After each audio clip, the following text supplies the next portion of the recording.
चुनाव आयुक्त को हटाने की मांग, संसद में महाभियोग का नोटिस। मुख्यमंत्री और तृणमूल कांग्रेस की अध्यक्ष ममता बनर्जी की पहल पर विपक्ष एकजुट। महाभियोग नोटिस पर 200 से ज्यादा सांसदों के हस्ताक्षर।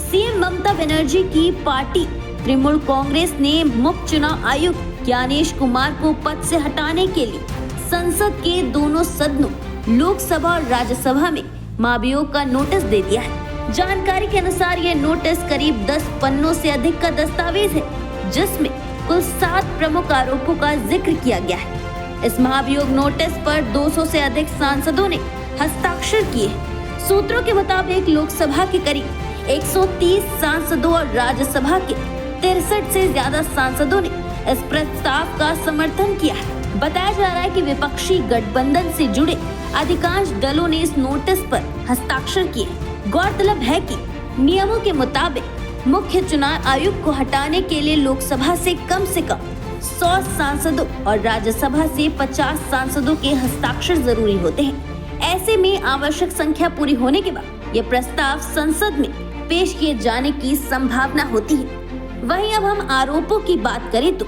महाभियोग नोटिस में मुख्य चुनाव आयुक्त पर कई गंभीर आरोप लगाए गए हैं, जिनमें चुनावी प्रक्रिया में पक्षपात और भेदभावपूर्ण व्यवहार करने का आरोप है। बड़ी संख्या में मतदाताओं को मताधिकार से वंचित करने का आरोप, बिहार में एसआईआर के जरिए वास्तविक मतदाताओं के नाम हटाने की साजिश, तृणमूल कांग्रेस के नेताओं के साथ दुर्व्यवहार करने का आरोप। आपको बता दें कि महाभियोग नोटिस संसद के दोनों सदनों को सौंप दिया गया है। नियमों के अनुसार अब लोकसभा अध्यक्ष और राज्यसभा के पास इस नोटिस पर विचार के लिए लगभग 14 दिन का समय होगा।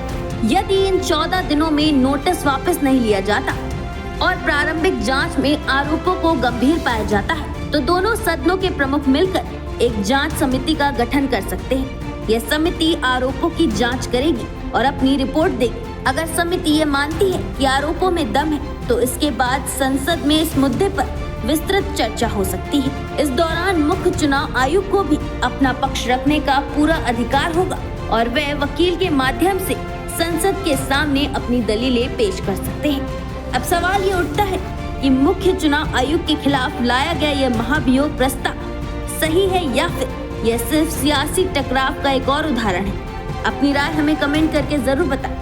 साथ ही तमाम जानकारी के लिए जुड़े रहिए स्पष्ट वक्ता के साथ। शर्मा क्यों ना?